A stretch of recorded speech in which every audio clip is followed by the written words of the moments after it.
আমার কাছে মাপ চাও। ঋণগ্রস্ত আছো, অসুস্থ আছো, অপমানিত আছো, কে আছো মাজলুম, আমাকে ডাকো, আমার কাছে বলো, আমি ডাকের সাড়া দেব, জীবনের আশা পূরণ করে দেব। ওই সময় যেই সমস্ত লোকেরা কান্দে তাহাজ্জুদের নামাজ পড়ে, আল্লাহ জিজ্ঞেস করেন ফেরেশতারা, অমুক অমুক দেশে অমুক অমুক বান্দারা কান্দে কেন? ফেরেশতারা বলে, রব্বুল আলামিন তুমি তো ভালো করে জানো। আল্লাহ বলেন, জানি, তবুও তোমাদের মুখে শুনতে চাই। তারা বলে, রব্বুল আলামিন তোমার এই বান্দা গুনাহ করেছি, গুনার জন্য মাপ চায়, জাহান্নাম থেকে বাঁচতে চায়। আল্লাহ পাক বলেন, ফেরেশতারা আমার এই বান্দারা আমারে দেখেছে নাকি? বলে দেখে নাই। বলে আমার দোজখ দেখেছে নাকি? বলে না, তাও দেখে নাই। আমার বেহেশত দেখেছে নাকি? বলে না, তাও দেখে নাই। আল্লাহ পাক বলেন, ফেরেশতারা সাক্ষী দেখো, ওরা আমাকে দেখে নাই, আমার বেহেশত দোজখ কিছুই দেখে নাই, শুধুমাত্র আমার নবীর কথা, আমার কোরআনের কথা বিশ্বাস করে আরামের ঘুমকে হারাম করে যেভাবে তারা কাঁদতেছে, সাক্ষী থেকে যাও ফেরেশতারা, আমার রহমতের দরিয়ায় জোশ মেরেছে, আমার ওই ক্রন্দনরত বান্দাগুলিকে আমি আল্লাহ মাফ করে দিলাম। সুতরাং মুমিন বান্দা যারা, আল্লাহর মুমিন বান্দা যারা, এই ইমানের কোয়ালিটি, এটাও হতাশায় নিরাশায় ভেঙে পড়বে না। গুনাহ তো মানুষই করে, গুনাহ হয়ে গেছে, মাপ চাও। তোমার গুনাহ কদ্দুর? তোমার গুনাহ যদি হয় পাহাড় সমান, আল্লাহর রহমত আকাশ সমান। জাহান্নামের কঠিন শাস্তি থেকে বাঁচতে হলে আল্লাহর প্রতি ঈমান আনতে হবে। আর ঈমান আনলে যে কোয়ালিটিগুলি হওয়া উচিত, সেগুলি আমি আপনাদের সামনে আলোচনা করছি। এরপর আরেকটি কোয়ালিটি হবে মুমিনের, তা হলো কঠোর কঠিন বিপদে অবিচল থাকবে, বিপদে ভেঙে পড়বে না। বিপদ আপদ, শত্রুতা, ক্ষয় ক্ষতি যা কিছু হয় সবই আল্লাহর পক্ষ থেকে, এটা মেনে নিতে হবে এবং ধৈর্য ধারণ করতে হবে। বিপদ মুসিবত শুধু উম্মতের জন্য নয়, দুনিয়ার সমস্ত নবীদের বিপদ এসেছে, হয় নাই? নবীদের বিপদ আসে নাই? কোরআনে কারীম থেকে শুনুন, আল্লাহ রাব্বুল আলামিন বলেন, وَكَذَلِكَ جَعَلْنَا لِكُلِّ نَبِيٍّ عَدُوًّا مِّنَ الْمُجْرِمِينَ। আল্লাহ পাক বলেন, এমনি করে আমি সকল নবীদের শত্রু বানিয়ে দিয়েছি সব পাপিষ্ঠ আর অপরাধ প্রবণ লোকদেরকে। প্রত্যেক যুগে নবীদের শত্রু ছিল, প্রত্যেক যুগে নবীদের কি ছিল? শত্রু ছিল। সে শত্রু কারা ছিল? আল্লাহ পাক বলছেন, নবীদের শত্রু ছিল পাপিষ্ঠ আর অপরাধ প্রবণ লোক, এরাই ছিল নবীদের দুশমন। রাসূলগণের অবস্থা যদি এই হয়, তাহলে তার উম্মত, ওই দিনের ধারক বাহক যারা, তাদের বুঝি বিপদ আপদ হবে না? নাকি হবে কিনা? তো ইসলামের বিরোধিতা যারা করে, কোরআনের পরিভাষায় বলা হয়েছে ইসলামের দুশমন, নবীদের দুশমন। দুনিয়ার সব পাপিষ্ঠ আর অপরাধ প্রবণ লোকেরাই ইসলামের দুশমন হয়, নবীদের দুশমন হয়। আজও দেখেন, আজও তাকিয়ে দেখেন, ইসলামী আন্দোলনের বিরোধিতা যারা করে, তারা পাপিষ্ঠ চরিত্রের কিনা তাকায় দেখেন, খুঁজে দেখেন, সর্বত্র খুঁজে দেখুন, খুঁজে দেখুন। যারা ইসলামী আন্দোলনের বিরোধিতা করে, যারা ইসলামকে মিটিয়ে দেওয়ার চেষ্টা করতেছে, যারা ইসলামকে মৌলবাদ বলে, ইসলামকে সাম্প্রদায়িক বলে, কোরআনে কারীমের কথা কত স্পষ্ট যে নবীদের দুশমন হয়, ইসলামের দুশমন হয় মুজরিম লোকেরা, অপরাধ প্রবণ আর পাপিষ্ঠ লোকেরা। আজও আমরা দেখতে পাই এই শ্রেণীর লোকেরা পাপিষ্ঠ এবং সবচাইতে সমাজের নিকৃষ্ট ধরনের চরিত্রহীন লোক। নামাজ নাই। আপনি খুঁজে দেখেন, ইসলামী আন্দোলনের বিরোধিতা যারা করছে, যারা নেতৃত্ব দিচ্ছে, নামাজ নাই, রোজা নাই, চরিত্র নাই, হজ নাই, যাকাত নাই, মদ, জুয়া, জেনা, ব্যভিচার ইত্যাদিতে লিপ্ত। চেহারা দেখলে ছেলেপেলেরা 2 গ্লাস পানি খায় ভরসটে। কথা ঠিক কিনা কর? এই হলো অবস্থা। মারে কেন? মুমিনদেরকে, পয়গম্বরদেরকে, সাহাবীদেরকে এবং ঈমানদারদেরকে মারে কেন? তার কারণ হচ্ছে আল্লাহ রাব্বুল আলামিন বলেছেন, ওয়া মা নাকামু মিনহুম ইল্লা আন ইউমিনু বিল্লাহিল আজিজিল হামিদ। কাফিররা ঈমানদার লোকদেরকে অন্য কোন অপরাধী নির্যাতন চালায় না, নির্যাতন চালায় শুধু এই কারণে, যেহেতু মুমিন লোকেরা পরাক্রমশালী, আল্লাহ রাব্বুল আলামিনের দ্বীনকে কায়েম করতে চায়, তার উপরে ঈমান এনেছে, এই কারণেই তারা মারে। ঠিক কিনা কর? যুগে যুগে নবীদের উপরে, সাহাবীদের উপরে যে অত্যাচার হয়েছে, সেই অত্যাচার এই কারণেই হয়েছে, অন্য কোনো কারণে নয়। এই কঠিন বিপদে অবিচলতা এবং ধৈর্যের দৃষ্টান্ত নবীগণ পেশ করেছেন পৃথিবীর বুকে। আমরা দেখেছি ইব্রাহিম আলাইহিস সালামকে আগুনে ফালানো হয়েছে, আছে না কোরআন শরীফে? আমি কিন্তু গল্প করতেছি না, সব কোরআনের কথা। কিসের কথা? ইব্রাহিম আলাইহিস সালামকে আগুনে ফালানো হচ্ছে। অপরাধ কি? অপরাধ হচ্ছে হযরত ইব্রাহিম আলাইহিস সালাম দাওয়াত দিয়েছেন লা ইলাহা ইল্লাল্লাহ। জোরে পড়েন লা ইলাহা ইল্লাল্লাহ, লা ইলাহা লা ইলাহা ইল্লাল্লাহ মুহাম্মাদুর রাসূলুল্লাহ। হযরত ইব্রাহিম আলাইহিস সালাম দ্বীনের দাওয়াত দিয়েছেন, এক আল্লাহর দাওয়াত দিয়েছেন, ঈমানের দাওয়াত দিয়েছেন। আর কোনো অপরাধ ছিল না। নমরুদ সহ্য করতে পারল না। কোরআনে কারীমের মধ্যে সব কথাগুলি আল্লাহ পাক এই জন্য বিধৃত করেছেন, এই জন্য কোরআনে কারীমের মধ্যে সব কথা উঠায় দিয়েছেন, যাতে করে মুমিনেরা বিপদ আসলে পরে যেন ঘাবড়ে না যায়। ইব্রাহিম আলাইহিস সালামকে আগুনে ফালানো হচ্ছে। ফেরেশতা বলছে, ইব্রাহিম তোমারে আগুনে ফালায় দেওয়া হতেছে, আমার কাছে সাহায্য চাও, আমার কাছে ক্ষমতা আছে, আগুনগুলো উঠাইয়া নমরুদের বংশ জ্বালায় দেব। হযরত ইব্রাহিম ফেরেশতার কাছে সাহায্য চাইছিলেন নাকি? তিনি বললেন, ফেরেশতা তোমার কাছে সাহায্য কেন চাইব? আমি তো এমন কোন অন্ধ আল্লাহর ইবাদত করি না যেই অন্ধ স্রষ্টা তার গোলামের দুঃখ দুর্দশা না দেখেন। আমি তোমার কাছে সাহায্য চাইব না। হযরত ইব্রাহিম আলাইহিস সালাম পাশ করলেন। কি বলেন, পাশ করছেন না? ঈমানের পরীক্ষায় পাশ। আগুনের মধ্যে হযরত ইব্রাহিমকে যখন ফেলানো হচ্ছে, রব্বুল আলামিন আগুনের প্রতি নোটিশ করে দিলেন, ইয়া নারু কুনি বারদাও ওয়া সালামান আলা ইব্রাহিম।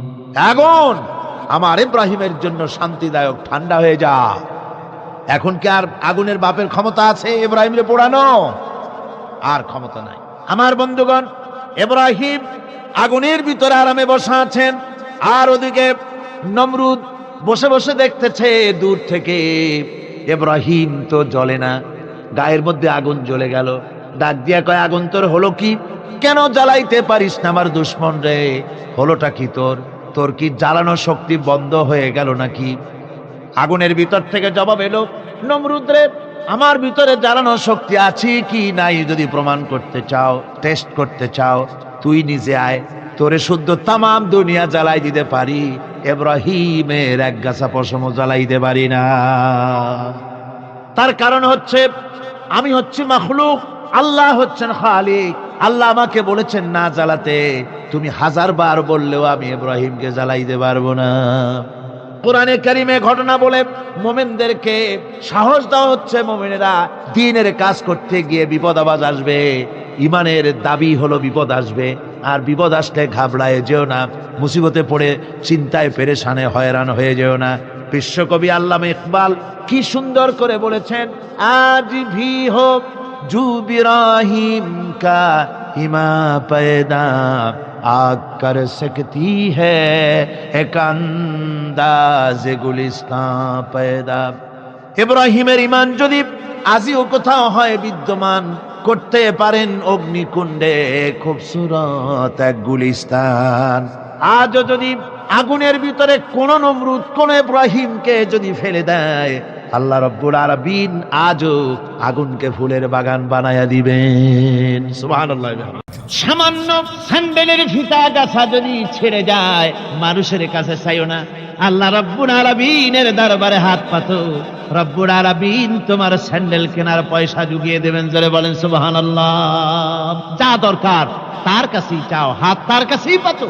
ওই যে সম্রাট শাহজাহানের কথা আমি আপনাদেরকে শুনাই। ফকির একটা ঘুরতেছে সারাদিন, এক লোক বলছে যে আপনি এত, হে ফকির তুমি এরকম করে ঘুরছো সারা জীবন, বুড়া হয়ে গেছো খয়রাত করতে করতে, ছোটবেলা থেকে তোমার ভিক্ষা করতে দেখি, আর কতকাল ভিক্ষা করবে? কয় করবোটা কি? ওই যে বাচ্চার কাছে যাইতে পারবে, বাচ্চার কাছে গেলে এমন ভাবে দিবে, অনেক দিবে, নিয়ে কুড়াইতে পারবা, তোমার আর জীবনে ভিক্ষা করা লাগবে। ফকির চলে গিয়েছে, কোথায় পাবো বাচ্চারে? কয় দেখো মসজিদে পাবা। এখন তিনি নামাজ চলে গিয়েছে সেখানে, যায় মসজিদের বারান্দায় দাঁড়ায় দেখে সম্রাট শাহজাহান হাত পেতে মোনাজাত করতেছেন, চোখের থেকে পানি পড়ে দাড়ি ভিজে ভিজে পড়ে। মোনাজাত শেষ করে বাদশা যখন বাইরে নেমেছেন, তখন ফকির তাকে সালাম দিয়ে চলে যান। বাদশা বলছেন, তুমি আমাকে সালাম দিয়ে চলে যাচ্ছ, তুমি তো ভিক্ষুক। আমার কাছে তো সমস্ত ভিক্ষুকই আমার কাছে চায়, ভিক্ষুক তো ভালো, ধনীরাও আমার কাছে চায়, তুমি ভিক্ষুক মানুষ আমার কাছে তুমি চাইলে না, সালাম দিয়ে চলে যাও। ফকির বলতেছেন, যা পানা সত্যি কিছু চাইতে এসেছিলাম, কিন্তু আমি আপনাকে দেখার পরে আমার চিন্তার পরিবর্তন হয়ে গেছে।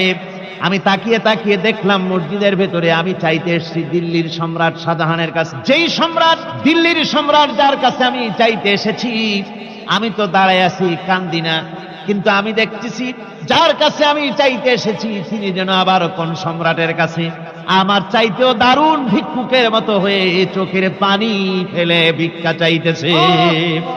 মনে মনে ভাবলাম, মানুষের কাছে ভিক্ষা চাইবো না কোনদিন আর। বাদশা কান্দে, যেই বাদশার কাছে ওই সম্রাটের সম্রাট রাজা ধীরাজ আল্লাহর কাছে ছাড়া কারো কাছে জীবনে আর হাত পাতবো না। হযরত আবু হুরায়রা রাদিয়াল্লাহু তাআলা আনহু একবার রাসূল করিম সাল্লাল্লাহু আলাইহি ওয়াসাল্লামের দরবারে কাঁদতেছিলেন। হুজুর জিজ্ঞেস করলেন, আবু হুরায়রা তুমি কাঁদো কেন? হযরত আবু হুরায়রা বলেন, হুজুর আমার মা আমাকে মেরেছে, আমি সেই জন্য কাঁদতেছি। হুজুর বলেন, মা তোমাকে মারলো কেন? কোনো বেয়াদবি করেছো নাকি? তিনি বললেন, না কোনো বেয়াদবি করি নাই, তবে মারলো কেন?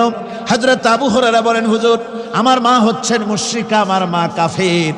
আমি অনেক রাত হয়েছিল বাড়ি ফিরতে, আমার মা জিজ্ঞেস করলো এত রাত কোথায় ছিলি? আমি বললাম, মা তাম পৃথিবী যে কদম মোবারক চুমতে পারলে নিজেকে ধন্য মনে করে, আমি সেই রাসূলের দরবারে ছিলাম, আসতে দেরি হয়ে গেছে। ইয়া রাসূলুল্লাহ, আপনার নাম শোনা মাত্র আমার মায়ের গায়ে আগুন জ্বলে গেল। সহ্য করতে না পেরে আমাকে মায়ের আরম্ভ করে দিল। বলল, আবু হুরায়রা হয় আমার বাড়ি ছাড়বি, না হয় মুহাম্মদ সাল্লাল্লাহু আলাইহি ওয়াসাল্লামের ঘর ছাড়বি, কোনটা করবি কর। আমি বললাম, মা তোমার গায়ে যত শক্তি আছে সমস্ত শক্তি দিয়ে তুমি আমাকে প্রহার করো, আমি তামাম তোমার বাড়িটা সুদ্ধা তামাম দুনিয়া ছেড়ে দিতে পারি, কিন্তু রাসূল পাক সাল্লাল্লাহু আলাইহি ওয়াসাল্লামের কদম মোবারক ছাড়তে পারি না। ভাইরা আমার, হযরতে আবু হুরায়রা কাঁদতেছেন। আল্লাহর নবী বলেন, তুমি কাঁদো কেন? তোমার মা তোমাকে মেরেছেন, আমি এখানে কি করব? এখানে তো আমি কোনো দখল আন্দাজ করতে পারি না, আমি কি করতে পারি? এখানে ইন্টারফেয়ার তো আমি করতে পারি না, মা তোমারে মেরেছে। হযরত আবু হুরায়রা বলেন, ইয়া রাসূলুল্লাহ, মায়ের বিরুদ্ধে কোনো নালিশ করার জন্য আপনার কাছে আমি আসি নাই। বলে, কেন এসেছো? হযরত আবু হুরায়রা বলেন, হুজুর এসেছি এই জন্যে, আমি জানি আপনি যদি আল্লাহর দরবারে কোনো ব্যাপারে দোয়া করেন, আল্লাহ রাব্বুল আলামিন তা মঞ্জুর করে নেন। আপনি মেহেরবানি করে আমার মায়ের হেদায়েতের জন্য আল্লাহর কাছে দোয়া করুন। হুজুর সাল্লাল্লাহু আলাইহি ওয়াসাল্লাম দু হাত উঁচু করলেন, বললেন, আল্লাহুম্মা ইহদি উম্মা আবি হুরায়রা, আয় আল্লাহ আবু হুরায়রার মাকে তুমি হেদায়েত নসিব করে দাও। এই দোয়া রাসূল করতেছেন। হুজুরকে দোয়ার মধ্যে ফেলে রেখে আবু হুরায়রা দৌড় আরম্ভ করেছে বাড়ির দিকে। পেছন থেকে কয়েকজন সাহাবী তারা দৌড়ে গেল। আবু হুরায়রা দৌড়ায় কেন? এত ভদ্র মানুষ, কোনো সময় কারোর সাথে রাগারাগি করে না, দৌড়ায় কেন? নিশ্চয়ই কোনো বিপদ বুঝি হয়ে গিয়েছে, পিছন থেকে জামা টেনে ধরেছে, কি হয়েছে, দৌড়াও কেন? হযরত আবু হুরায়রা বলেন, আমার জামা ছেড়ে দাও, আমাকে দৌড়াতে দাও, আমি দৌড়াইয়া বাড়ি পৌঁছে গিয়ে দেখতে চাই আমি আগে দৌড়ে বাড়িতে গেলাম না নবীজির দোয়া আমার আগে আমার বাড়ি পৌঁছে গেল, কোনটা হলো আমি সেটা দেখতে চাই। হযরত আবু হুরায়রা দৌড়াতে দৌড়াতে ঘরের কাছে গিয়ে নক করেছে। ভিতর থেকে আওয়াজ এলো, কে? কিছুক্ষণ পর মা আমার বেরোলেন, মাথার চুল দিয়ে পানি পড়তেছে, বুড়া মানুষ। মা আমার কাছে এসে বলল, বাবা তোমাকে মারার পর আমি বড় অনুতপ্ত হয়েছি, মনে মনে অনুশোচনা করেছি, আরে আমার ছেলে তো কোনো খারাপ জায়গায় যায় নাই, কোনো খারাপ মানুষের কাছে যায় নাই, মারলাম কেন? বড় অনুতপ্ত হয়ে গেছি আমি। এই অনুশোচনা করে আমি এই মাত্র গোসল করেছি, আমাকে নিয়ে চলো তুমি বিশ্ব নবী রাসূলুল্লাহর দরবারে। আমার ভাইরা, রাসূল পাক সাল্লাল্লাহু আলাইহি ওয়াসাল্লাম আল্লাহর নবী এমন এক মহান সত্তা ছিলেন যে তিনি দোয়া আল্লাহর দরবারে হাত উঁচু করতে দেরি আছে, কিন্তু দোয়া কবুল হতে দেরি নাই। কুতুবে সুবহানী শেখ মুহিউদ্দিন আব্দুল কাদের জিলানী রাহমাতুল্লাহ আলাইহি তিনি বলেছেন, মুনাজাত করতে গিয়ে আবেগে বলেছেন, রব্বুল আলামিন আমি যদি তুমি যদি দয়া করে আমাকে জান্নাত দাও, আর তোমাকে যদি আমি না পাই, তুমি যদি আমার সঙ্গে দেখা না করো, আমারে যদি কথা না বলো, তাহলে এই জান্নাত আমার কোনো লাভ নাই। আর আমাকে যদি জাহান্নাম দিয়ে দাও, আর মাঝে মধ্যে তুমি যদি জিজ্ঞাসা করো মহিউদ্দিন কেমন আছো, তাহলে এই জাহান্নাম আমার জন্য বেহেশত হয়ে যাবে। আয় আল্লাহ, আমি শুধু তোমারই চাই। আল্লাহর নবী বললেন, মহিলা তুমি অপরাধ করেছো, কিন্তু তোমার গর্ভস্থিত সন্তান তো কোনো অপরাধ করে নাই, সুতরাং তোমার উপরে শরীয়তের হদ জারি করা যাবে না, ডেলিভারি হোক, তারপরে বিচার হবে। মহিলা চলে গেল আফসোস করতে করতে যে আমার বিচার হলো না, যদি এর মধ্যে আমি মরে যাই তাহলে জেনা করেছি, দুনিয়ার শাস্তি তো সহজ, পাথর মেরে উড়িয়ে দেবে, সঙ্গে সার করবে, এটা তো সহজ, কিন্তু কিয়ামতের ওই কঠিন জাহান্নামের আগুনে জ্বলতে পারবো না। মহিলাটি সন্তান ডেলিভারির পরে মহিলা চলে এসেছে রাসূলের কাছে, হুজুর এই সে আমার বাচ্চা ডেলিভারি হয়েছে, আপনি মেহেরবানি করে আমার উপরে হদ জারি করেন, শাস্তি দেন। আল্লাহ নবী বলেন, মহিলা তুমি অপরাধ করেছো, কিন্তু তোমার সন্তানের হক আছে, তোমার বুকের দুধ 2.5 বছর পর্যন্ত সে পান করবে, আমি তার হক নষ্ট করতে পারি না।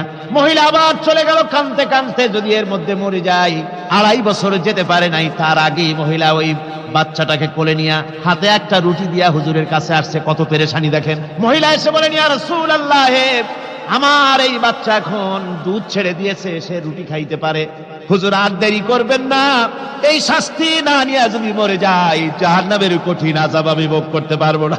আল্লাহর নবী ওই মহিলাকে অর্ডার দিয়া দিলেন, একে বুক পর্যন্ত মাটির মধ্যে গেড়ে দিয়া চতুর্দিক থেকে পাথর নিক্ষেপ করো। মহিলাকে নিয়ে তাকে বুক পর্যন্ত মাটির ভিতরে গেড়ে দিয়া চতুর্দিক থেকে যখন পাথর নিক্ষেপ করা হচ্ছিল, রক্ত ছিটে এসে একজন সাহাবীর গায়ে পড়ায়, সাহাবী মহিলাকে ভৎসনা করলেন। আল্লাহর নবী বললেন শুনতে পেরে, নবীজি বললেন, ও সাহাবী ভৎসনা করো না, বরং এই মহিলার তওবা আল্লাহ রাব্বুল আলামিন এমন ভাবে কবুল করেছেন, যদি সে তওবা দুনিয়ার সব মানুষকে ভাগ করে দেওয়া যায়, তাহলে সমানভাবে ভাগ করে দেওয়া যাবে। 60,000 সৈন্য তাদের অশ্ব নিয়ে, তাদের উষ্ট্র নিয়ে, তাদের মালপত্র নিয়ে, জিহাদের সামান নিয়ে শ্রাবণের খরস্রোতা নদী, উত্তাল তরঙ্গমালায় ভরা নদীর উপর থেকে এই সাহাবীরা পাড়ি দিয়ে ওপার চলে গেলেন। ওপার যাওয়ার পরে হযরতে সাদ বলছেন, তোমাদের কেউ কি হারায় গেছে নাকি? সবাই এদিক ওদিক তাকায় খোঁজ করে বলল, মানুষ তো দূরের কথা, একটা উট আর ঘোড়াও একটাও হারায় যায় নাই। একজন বলল, আমার একটা পেয়ালা, যে পেয়ালা আমি পানি পান করতাম, সেই পেয়ালাটা তুফানে ছিটকে কোথায় চলে গেছে, ওইটা হারায় গেছে। হযরতে সাদ বলেন, মুজাহিদের কোনো জিনিস দরিয়া নিতে পারে না, অবশ্যই তা ফেরত আসবে। এই কথা তিনি বলতেছিলেন, হঠাৎ করে দরিয়ার কিনারে একটা আওয়াজ হলো, দেখা গেল তুফানের ভিতরে সেই হারানো বাটিটা তাদের মধ্যে ফিরে এসেছে।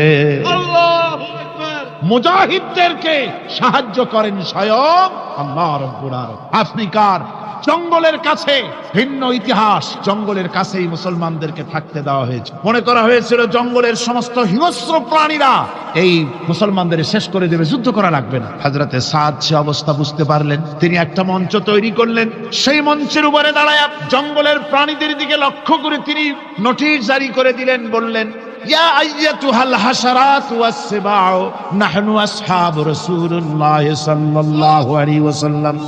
হে জঙ্গলের হিংস্র প্রাণীরা, আমরা আল্লাহ রাসূলের সাহাবী, ফাইন্না নাজিলুনা ফামান ওয়াজাদনা বাদাহু কাতালনাহু। আমরা রাসূলের সাহাবী, এইখানে আল্লাহর দ্বীনকে কায়েম করার জন্য আমরা এসেছি, আল্লাহর কলেমার আওয়াজ নিয়ে আমরা এখানে রাত কাটাবো। সুতরাং এই জঙ্গলের ভিতরে হিংস্র প্রাণী যত আছো, সব আমাদের এই জায়গা ছেড়ে অন্যত্র চলে যাও। আফ্রিকার জঙ্গলি মানুষেরা চিন্তা করলো, মানুষের কথা কি জঙ্গলি প্রাণীতে শোনে নাকি, পাগলে কয় কি? তারা তাকায় তাকায় দেখলো, হযরতে সাদের এই ঘোষণার পরে বাঘের কাতারে বাঘ, সিংহের কাতারে সিংহ, সাপের কাতারে সাপ, যার যার ডিম আর বাচ্চাগুলি মুখে কামড়ায়া সাহাবীদের এলাকা ছেড়ে দিয়ে তারা অন্যত্র চলে গেল। আমার মুসলমান ভাইরা, এই ছিল মুসলমানদের ইতিহাস। দ্বীন প্রতিষ্ঠা করার কাজে মুসলমান এগোলে আল্লাহই মদত করেন। কে মদত করেন? একবার একজন দরবেশ সাহেব রাস্তা দিয়ে যাচ্ছেন, প্রতিমধ্যে তিনি দেখতে পেলেন নদী থেকে এক কলসি পানি নিয়ে এক যুবতী সুন্দরী মেয়ে রাস্তা বেয়ে যেতেছে। দরবেশ সাহেব দাঁড়ায় গেলেন আর ওই যুবতীর দিকে এক নজরে তাকায় আছেন, চোখে পলক দেয় না। এরপরে যুবতী থমকে দাঁড়ায় গেল। আধা বুড়া মানুষ, দাড়ি অর্ধেক পাইকে গেছে, দেখতো তো দেখায় খুব বুজুর্গ মানুষ, কিন্তু রাস্তায় আমার একা পাইয়া এমনি করে তাকিয়ে আছে, আর চোখ দিয়েও তো পানি পড়ে। ব্যাপারটা কি? দরবেশ কান্দে কেন? প্রতিমধ্যে আমাকে একা পেয়ে দরবেশ কাঁদে কেন, তাকিয়ে আছে কেন? মহিলার চিন্তা জাগলো।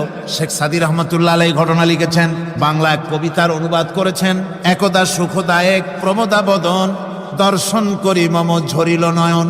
হেসে কহে সে রূপসী সবিস্ময় মন, কহ দেখি মহাশয় কহ কি কারণ। বিষয়ে বিরাগী তুমি ভুবনে প্রচার, কি হেতু জন্মিল তব মানস বিকার। যুবতী মেয়েটি বলছে, ওগো দরবেশ সাহেব, হুজুর সাহেব, আমি একটা যুবতী মেয়ে লোক, রাস্তায় আমাকে একা পেয়ে আপনি আমার দিকে তাকায় আছেন আর কাঁদতেছেন। এই বৃদ্ধ বয়সে ভীমরতি হলে কেন?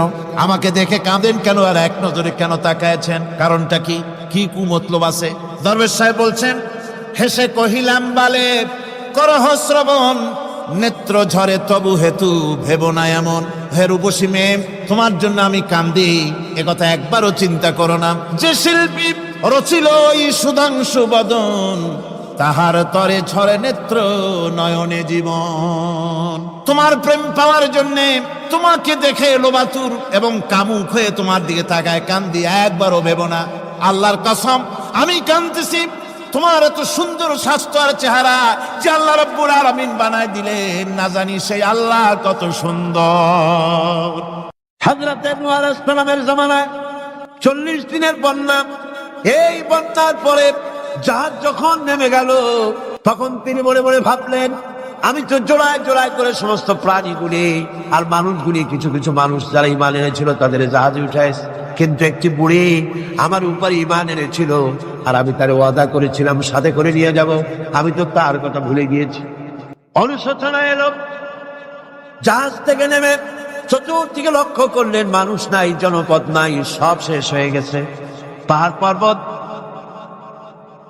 কাঠ হয়ে পড়েছে, বিল্ডিং গুলি শেষ হয়ে গিয়েছে, কোন জনপদে কোনো প্রাণী নাই, প্রাণী বলতে কিছুই নাই। হঠাৎ দূরে দেখতেন একটা কুড়ে ঘরের মতো দেখা যায়। ভাবলেন, এত বড় বন্যার ভিতরে কুড়ে ঘর কেমনে থাকলো? আস্তে করে হেঁটে গেলেন কুড়ে ঘরের কাছে। ভেতরে মানুষ আছে বলে মনে হলো। বাইরের থেকে প্রশ্ন করলেন, ভিতরে কে? জবাব এলো, আমি এই ঘরের মালিক, আমি এক বুড়ি বিধবা এক মহিলা। আপনি কে? তিনি বললেন, আমি হচ্ছি এই জামানার পয়গম্বর হযরত নূহ আলাইহিস সালাম। বুড়ি বলছেন, আমারও ধারণা তাই। আপনি আমাকে ওয়াদা করেছিলেন বন্যা হলে পরে, বন্যার আভার যখন আপনি পাবেন, আমাকে আপনি সাথে করে জাহাজে উঠায় নিয়ে দিবেন। আমার মনে হয় বন্যা কবে হবে সেই খবর দেওয়ার জন্য আপনি এসেছেন। হযরত নূহ আলাইহিস সালাম সিজদায় পড়ে কাঁদতে লাগলেন, বললেন, রব্বুল আলামিন, তোমার কুদরত বোঝার ক্ষমতা আমার নাই। 40 দিন পর্যন্ত পানির ভিতরে মানুষ কেমনে জীবিত রইল? আল্লাহ পাক শোনালেন, রোরে বিপদ যখন এলো, তুমি তোমার উম্মতকে ভুলে যেতে পেরেছো, ভুলে গিয়েছো, কিন্তু আমি রব্বুল আলামিন রহমানুর রহিম, আমি আমার বান্দিরে ভুলি নাই। পানির স্রষ্টা আল্লাহ, পানির ভিতরে তিনি বাঁচাতে পারেন, আবার তিনি আগুনের ভিতরে বাঁচাতে পারেন, সব কিছু করতে পারেন, সমস্ত ক্ষমতা আল্লাহ পাকের। মুনাফাব, তুমি কাকে ভয় দেখাতেছ? তোমার তরবারি এই সমাজের কিছু কাফেরেরা ভয় করতে পারে, তুমি কি আমারে চেনো নাকি? তুমি কারে ভয় দেখাও? তাম পৃথিবীর সমস্ত কাফেরদের উপরে আল্লাহ রাব্বুল আলামিন আমাকে বাঘ বানায় পাঠিয়েছেন। তরবারি দিয়ে প্রমাণ হবে। মুনাফাব বলে, তুমি আঘাত করো, কয় না, আক্রান্ত হলে পরে তারপরই জবাব দেব। এরপরে মুরাখাব আঘাত হানতে লাগলো। হযরতে আলী সমস্ত রণকৌশল দিয়ে আঘাতগুলি তিনি ফিরিয়ে দিতে লাগলেন। এরপরে হযরতে আলী বলছেন, মুরাখাব এবার তৈরি হও আমার আঘাত সহ্য করার জন্য। হযরতে আলী জুলফিকার তুলে আঘাত করলেন। এক আঘাতেই দেখা গেল মুরাখাবের মাথা থেকে শুরু করে শরীর টুকরা হয়ে গিয়া হযরত আলীর তরবারির মুঠা পর্যন্ত মাটির ভিতরে গেড়ে গিয়েছে। দুর্গ দখল হয়ে গেল। পরের দিন আল্লাহর নবী বলেন, আলী শুনতে পেলাম তোমার ঢাল ভেঙে গিয়েছিল, তারপরে তুমি যুদ্ধ করলে কি দিয়ে? হযরত আলী বলেন, হুজুর কামুজ দুর্গের ওই কবাতটা, লোহার কবাতটা বাম হাতে নিয়া আর ডান হাতে তরবারি নিয়ে লড়াই করেছি। হুজুর বলেন, কি করে মানুষ কেমনে এত বড় দুর্গের লোহার কবাত হাতে নিয়ে যুদ্ধ করে, একটু দেখাও তো দেখি। হযরত আলী গতকালকের মতো বাম হাত দিয়া ধরেছেন, নাড়াতে পারেন না, এবার ডান হাত দিয়া ধরেছেন, নাড়াতে পারেন না। ডান আর বাম দুই হাত দিয়া সমস্ত শক্তি দিয়ে এমন জোরে টান বেড়েছেন, প্রতিটি লোমকূপের গোড়া থেকে ঘাম বেরিয়ে এসেছে, এক চুলো নড়াতে পারেন নাই। হযরত আলীর মুখখানা মলিন হয়ে গেছে লজ্জায়। হযরত আলী রাদিয়াল্লাহু তাআলা আনহু লজ্জা পেয়ে গেছেন।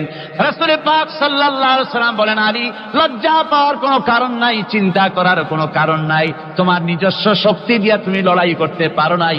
এত বড় লোহার দরজা নিয়ে, কবাত নিয়ে মানুষ ভাবে লড়াই করতে পারে না। আল্লাহ তার দ্বীনকে বিজয়ী করার জন্য তোমার ভিতরে আল্লাহ রাব্বুল আলামিন ক্ষমতা দিয়েছিলেন। জোরে বলেন সুবহানাল্লাহ। আল্লাহ রাব্বুল আলামিন এই জিহাদের ময়দানে যখন মানুষ আসে, আল্লাহ তাদের উপরে মদদ দান করেন। আমার বন্ধুগণ, আল্লাহর দ্বীনকে জমিনের উপরে প্রতিষ্ঠিত করার জন্য যদি আমরা আজও যদি ঐক্যবদ্ধ হই দ্বীন কায়েমের জন্য, তাহলে আল্লাহ রাব্বুল আলামিন আমাদেরকে মদদ করবেন। আল্লাহ পাক কোরআনে কারীমের মধ্যে বলেছেন, ওয়া কানা হাক্কান আলাইনা নাসরুল মুমিনিন, মুমিনদেরকে সাহায্য করা আমি আল্লাহর জন্য ওয়াজিব হয়ে যায়। জোরে বলেন সুবহানাল্লাহ। মুমিনদের জন্য সাহায্য করা আল্লাহর জন্য কি হয়ে যায়? ওয়াজিব হয়ে যায়। ভাইরা একটু বৃষ্টি সহ্য করেন না, খুব বেশি বৃষ্টি। আচ্ছা, ওই এটা রহমত। এটা কি রহমত? আমার ভাইরা, জিহাদের ভিতরে আল্লাহর জান্নাতে যাওয়ার জন্য তারা জিহাদ করেছেন। তারা দেশ দখলের জন্য জিহাদ করেন নাই, দিন প্রতিষ্ঠার জন্য লড়াই করা ফরজ। দিন প্রতিষ্ঠার জন্য লড়াই করা কি? যেরকম কি? আর এই ফরজ দায়িত্ব পালন করতে গিয়ে যদি কেউ মারা যায়, তাহলে কোথায় যাবে? কোথায় যাবে? ওই শাহাদাতের মত হচ্ছে একটা সেতু, একটা সেতু বা একটা ব্রিজ, একটা সাঁকো, এপারে দুনিয়া, ওপারে আল্লাহর জান্নাতুল ফেরদাউস। জোরে বলেন সুবহানাল্লাহ। এই জন্য হযরত ওমর ফারুক রাদিয়াল্লাহু তাআলা আনহু সব সময় দোয়া করতেন, আল্লাহুম্মা রযুকনি শাহাদাতান ফি সাবিলিক ওয়াজআল মাউতি ফি বালাদি রাসূলিক। আল্লাহ রাব্বুল আলামিন, আমাকে রাসূলের শহরে পৌঁছাও আর আমাকে তোমার দ্বীনের রাস্তায় শাহাদাত মঞ্জুর করো। জোরে বলেন আমিন। এটা আমাদের দোয়া, আমারও দোয়া, আমার সারা জীবনের স্বপ্ন, সারা জীবনের স্বাদ, আল্লাহ যেন শাহাদাতের মওত নসিব করে দেন। জোরে বলেন আমিন। এর থেকে উন্নত মানের মওত আর নাই। ওই প্যারালাইসিস হয়ে বিছানায় পড়ে তড়পায় তড়পায় মরার কোনো দাম নাই। দুনিয়ার বুকে বিড়ালের জিন্দিগি বছর করার 500 বছর বেঁচে থাকার দাম নাই। সিংহের মতো 1 সেকেন্ড বেঁচে থাকার দাম আছে, ঠিক কিনা? আর মওত, প্লীহা, যকৃত, typhoid, paralysis, diabetes, heart attack, kidney পচে যাওয়া, হাবিজাবি মৌতের চাইতে আল্লাহর রাস্তায় জিহাদ করে শাহাদাতের মৌত সর্বশ্রেষ্ঠ মৌত। জোরে বলেন সুবহানাল্লাহ। আমার ভাইরা, রাসূল পাক সাল্লাল্লাহু আলাইহি ওয়াসাল্লাম তিনি মদিনা মুনাওয়ারায় এসে প্রথম যে জিহাদের সম্মুখীন হলেন, ওইটার নাম কি? কোন জিহাদ? বদর। কোন জিহাদ? বদরের জিহাদ। সেই বদরের মাঠে জিহাদের জন্য রাসূল সাহাবীদেরকে তৈরি করতেছেন। তো আপনারা চিন্তা করেন বিষয়টা, জিহাদ করতে হবে। এই বদরে সাহাবীরা জিহাদ করবে কাদের বিরুদ্ধে? নিজের বাপের বিরুদ্ধে। রাসূল পাক খুব চিন্তিত হলেন যে সাহাবীদেরকে কিভাবে উদ্বুদ্ধ করা যায়। হুজুর জিহাদের কথাই বলতেছেন যে এখন বদরে আমাদের টিকে থাকার প্রশ্ন, এইটা মুসলমানদের টিকে থাকার প্রশ্ন, বদরের যুদ্ধ, বদরের এই জিহাদটা। হুজুর যখন এগুলি বলতেছেন, হযরত মিকদাদ রাদিয়াল্লাহু তাআলা আনহু, রাসূলের একজন জলিলুল কদর সাহাবী, তিনি দাঁড়িয়ে বলছেন, হে আল্লাহর রাসূল, কেন আপনি চিন্তা করছেন? ইমজি বিনা ইয়া রাসূলুল্লাহ হাইসুমা তাশা। হে আল্লাহর রাসূল, আপনি আমাদেরকে নিয়ে চলুন যেদিকে আপনার খুশি। হাইসুমা আমারাকাল্লাহ, যেদিকে আল্লাহ আপনাকে নির্দেশ করেন সেদিকে আমাদের নিয়ে আপনি সেদিকেই চলুন। ইন্না লা নাকুলু লাকা কামা ক্বালা বনু ইসরাঈল লিমূসা আলাইহিস সালাম, ইযহাব আনতা ওয়া রাব্বুকা ফাকাতিলা ইন্না হাহুনা কায়িদুন। বুখারী শরীফের হাদিস। হযরত মিকদাদ রাদিয়াল্লাহু তাআলা আনহু বলছেন, হে আল্লাহর রাসূল, আপনি আমাদের নিয়ে চলুন। আল্লাহ যেদিকে আপনাকে আমাদের নিয়ে যেতে বলেন সেই দিকে নিয়ে যান। আমরা মুসা আলাইহিস সালামের উম্মতের মতো বলবো না যে হে মুসা, আপনি আর আপনার আল্লাহ দুজন গিয়া যুদ্ধ করেন, আমরা এখানে বসে থাকি, এমন কথা আমরা বলবো না। বাল ইযহাব আনতা ওয়া রাব্বুকা ফাকাতিলা ইন্না মাআকুমা মুকাতিলুন।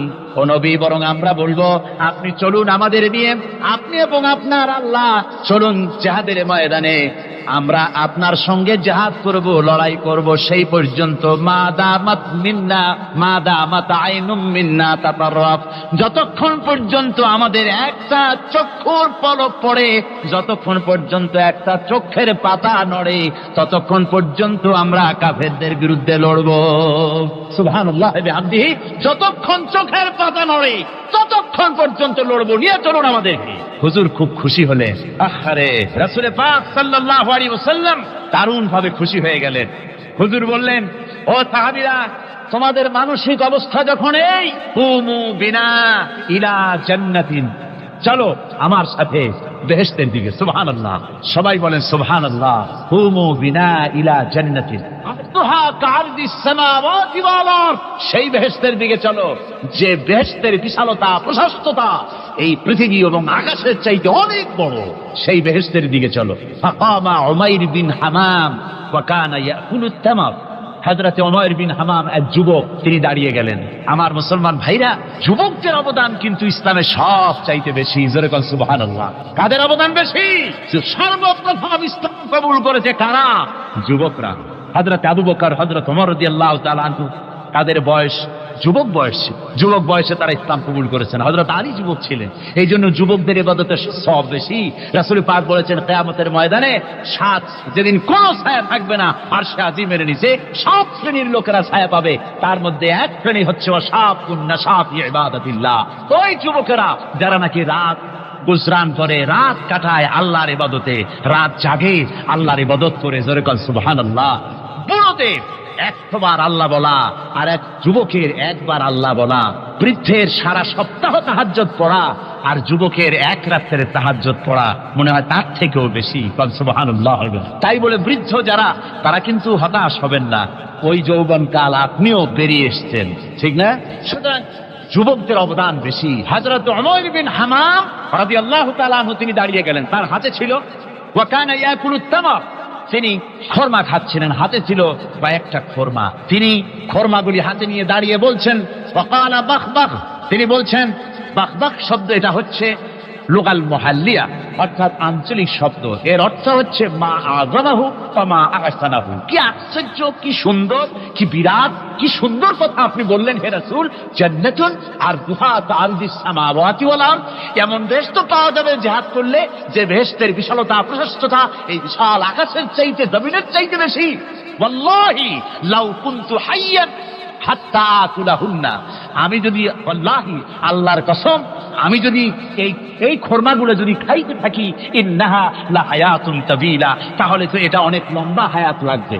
এই খরমাগুলি খাইতে অনেক সময় লাগবে, বেহেশতে যাইতে দেরি হয়ে যাবে। সুতরাং এই খরমা তো আর খাওয়া যাবে না। ফারামাবিহিন না, হাতের খরমাগুলি সব ফেলে দিয়ে জিহাদের ময়দানে লাফায় পড়লেন। অনেকগুলি কাফেরকে জাহান্নামের ঘাতে উতরায় দিয়া হযরত ওমর নিজেও শাহাদাত বরণ করলেন। জিহাদের শেষে